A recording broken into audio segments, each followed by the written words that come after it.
Okay dear students, the explanation of the chapter 2 big states is over. You can watch in that video, and now we'll be doing the exercise for this. Well, in this exercises we do not have objective questions like fill in the blanks or true or false or match the following or any such things. But for your unit tests or even for your class tests, I will be asking you that. So along with this exercise, make sure that you go through the videos again, because I'll be asking from the textbook or from the video. But still, for your classwork, you have to write these exercises in your notebook. So let's start with question 1. Question 1 is answer the following questions in brief. Like, you do not have to go in detail, but just give the answers. First one is study the maps of the states of Harsh and Pulkeshi II and note down the major cities and rivers. Now, in our textbook, we have been given the map for the empire of Harshvardhan, King Harshvardhan, but not for King Pulkeshi II. But we have been given about the map of Yuan Sang's travel route to India. And Yuan Sang had travelled during the reign of King Harshvardhan. So from these two maps, we can get the names of the states and of the major cities and rivers. Like in the first map, we can see the region of Kannauj, then Patliputra, Karna Suvarna, Kamrup. Kamrup was a state of Assam, then Gurjar, Vallabhi, Chalukya. It was the region ruled by the Chalukya dynasty, the Chalukya kingdom, Pallav kingdom, Chola, Chera, Pandyas, Kaling. These were the major cities. And the rivers we can get from Yuan Sang's travel route to India. Here the rivers are given. So we get the name of the rivers like Ganga, Yamuna, Brahmaputra, Son, Mahanadi, Godavari, Krishna, Narmada. These were the major rivers at that time. Here we can also get the name of the cities like Haridwar, then Patliputra, Gaya, then Kaling, Kanchipur. These were the major cities, but we don't have to write them all the names. We can just name few of them. So let's see how you will be writing in your notebook. First question goes like this. The major cities during the reign of Harsh and Pulkeshi II were Kannauj, Patliputra, Karna Suvarna, Vallabhi, Chalukya, Chola, Chera, Pandyas, Pallava, Kaling, and many more. The major rivers were Ganga, Yamuna, Brahmaputra, Son, Mahanadi, Krishna, Godavari, Narmada. You will have to remember these names. Okay? Question 2 is what was the difference between Pulkeshi II and Harsh's personalities? Now, direct answer is not given. You just have to describe this from the facts which we have been given. So we can say like, and this is the answer in brief. We do not have to differentiate in detail. So in brief, we can say that Harsh fought fewer battles as compared to Pulkeshi II, who continued waging wars. Which means that Harsh was contented, he was satisfied, while Pulkeshi II was very ambitious to expand his kingdom. This was the basic difference between Pulkeshi II and Harsh's personalities. Otherwise, both the kings were courageous, both of them were waging wars to expand their kingdom.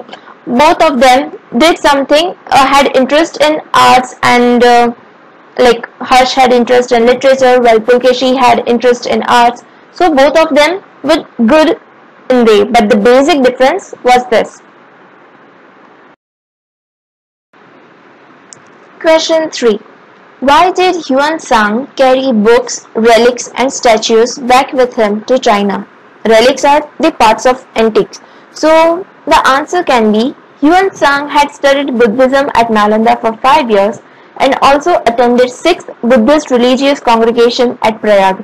If we study the route of Yuan Sang, we can say that he came to India to study deeply about Buddhism, and his route also showed the places where Gautam Buddha was born, where he passed away. where he attained enlightenment, where he gave his sermon, his preachings. So that was basically his route, and he wanted to study Buddhism deeply. So he took things or books, relics and statues which were related to Buddhism. He took that back with him to study more about it and to share for his research. There was basically difference between the Chinese Buddhism and the Indian Buddhism. So he was a very religious person and he came for that. So he took with him many books, relics and statues to study Buddhism deeply. Question 4. Whom did Harsh think of freeing after ascending the throne? Now this is the direct answer. Like after ascending the throne, he thought of freeing his sister Rajyashri, who was imprisoned by the king of Malwa, Devgupta. Name the plays written by Emperor Harshvardhan. Emperor Harshvardhan wrote 3 plays, Naganand, Ratnavali and Priyadarshika. Question 6. Which caves were constructed during Pulkeshi II's reign? The caves of Vatapi and Dharapuri or Gharapuri were constructed during Pulkeshi II's reign, during the rule of Pulkeshi II. When he was the king, he had constructed Vatapi and the caves of Vatapi and Gharapuri, the cave temples. Those were built at that time. The famous cave murals of Ajanta were also painted at that time.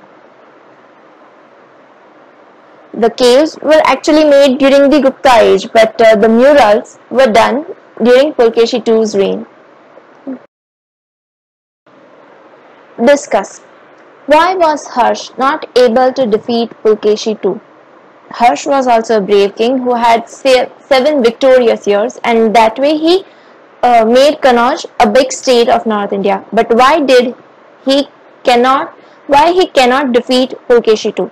Now, Harsh fought fewer battles as compared to Pulkeshi II, who was a valiant king, who was a courageous king, who was brave and had won many battles. Now, when we see this, Pulkeshi fought more battles and he won more battles, we are not just talking about counting the number of battles, but we are talking about the experience that he got, the tactics that he used, the schemes, the war strategies that are kept, and also his army. It has more experience, it is more trained. So that way Pulkeshi II had fought more battles than Harshvardhan. So Harsh was not able to defeat Pulkeshi II.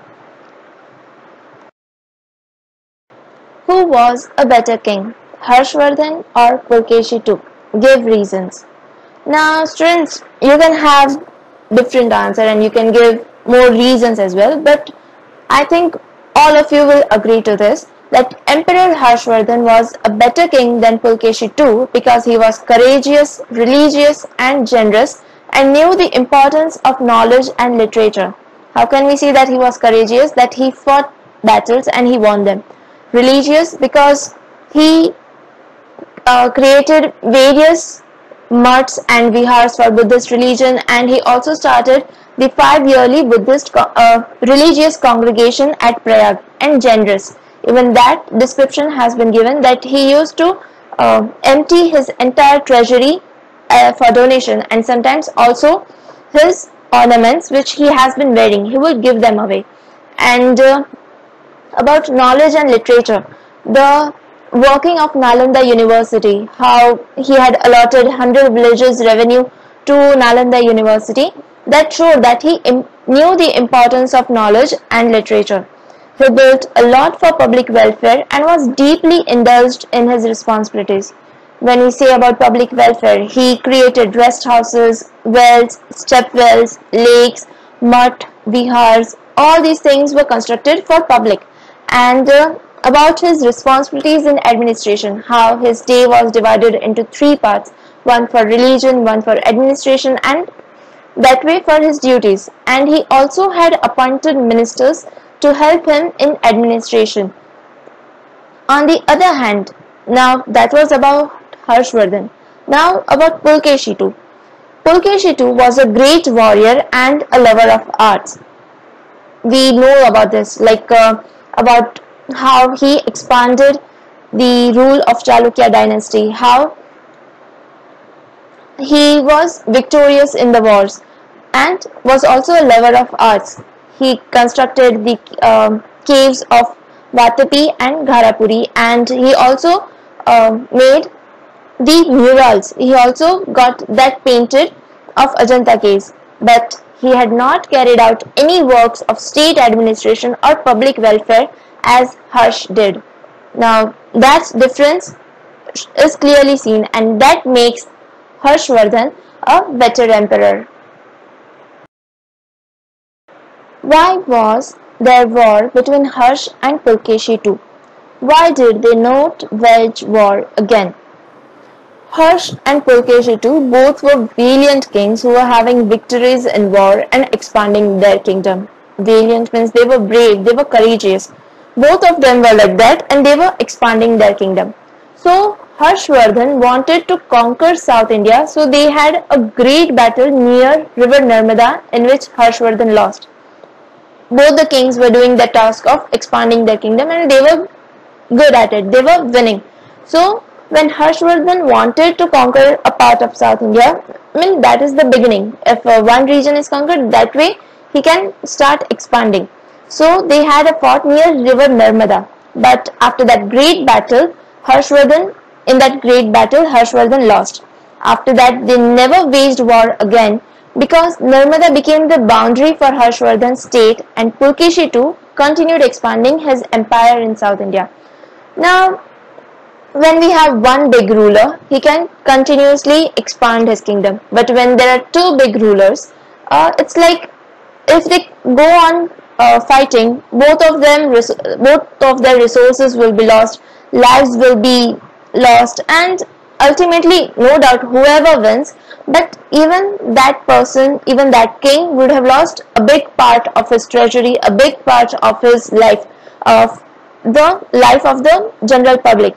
So both of the kings came to an understanding, and we had two big states, Kannauj and Vatapi. Those two big states were established, and they did not wage war again. Question 4. What are the differences between present-day universities and Nalanda University? Now this is a really easy answer. Like I have just written 2 points, but you can get more points as well. In present-day universities, there are no compulsory entrance tests, and students can get admission with different quotas. Like there are entrance tests. All the universities do not have compulsory entrance tests. Some are having, but not all.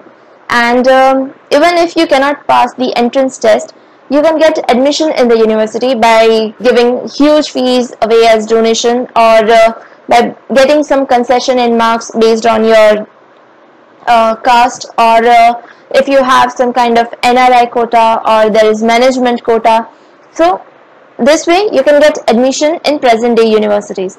But in Nalanda University, there was a compulsory entrance test for admission. Students who want to take admission, they had to clear that. Present day universities have heavy fees, and it is charged for education, lodging and boarding. When you stay in the hostel, you have to pay the big fees. For the university, your education, you have to pay fees, and the food that you eat. For lodging and boarding, you have to pay heavy fees. And in Nalanda University, once you clear the entrance test, once you are admitted, once you become a student of the Nalanda University, there is free education, free lodging and free boarding they were provided. You have to stay, eat and study there. That's the only task for you. And along with that, when we came to know, when we read that Huan Sang studied 5 years in Nalanda University and his subject was Buddhism. Now, in Nalanda University, various things were taught, there was chemistry. We come to know about that from the chemist who created medicines, and there was literature, and we also come to know about. Now, it's not that it's a big university where it is a big university, but it's not like there are a class of 60 students for this subject, a class of 60 students for this subject, but based on the number of students, they might be having that, but even for one student, that personal attention was given and he was taught, he was trained in that. So that is different from the present day universities and Nalanda University. In present day universities, you will never get a teacher or a subject for one particular field. You have to select what everybody else is selecting. But in Nalanda University, that was not the case. So that's it with the exercises for the first chapter, Two Big States. I hope you guys understood this, and as I said that in your examination, in your tests, you won't be asked just this question answers. You'll have many objective questions which I'll be asking from the things that I have taught, the things which are given in your textbook. So make sure that your concepts are clear. Everything is in your mind like a story. You don't have to just mug up things. If you have understood it well, you will score well in your test as well. And so go through the videos of the explanation about King Harshvardhan, about the region of Vatapi, and these exercises as well. And even then, if you have any doubt, we will be having our live classes. So that's it for today. Bye guys. Enjoy your day.